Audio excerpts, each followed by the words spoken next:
دودھ میں جعلسازی کی گھناؤنی کوشش ناکام ہو گئی۔ 180 من جعلی دودھ تلف، 2 مقدمات درج، ملزم گرفتار۔ ملتان چنگی پر سوڈیم کلورائڈ کی ملاوٹ سے تیار محلول سپلائی کرنے والی گاڑی پکڑی گئی۔ ریگل چوک میں واقع ملک کلیکشن سینٹر کو بند کر کے مقدمات درج کر لیا گیا۔ وزیر اعلیٰ پنجاب مریم نواز شریف کا صحت مند پنجاب مشن سپلائی گاڑی نمبر 647 CAP میں 5000 لیٹر دودھ سپلائی کیا جانا تھا۔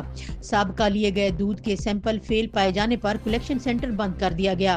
شہر بھر میں 473 دودھ سپلائی شاپس کی چیکنگ، 1,96,000 کے جرمانے عائد کیے گئے۔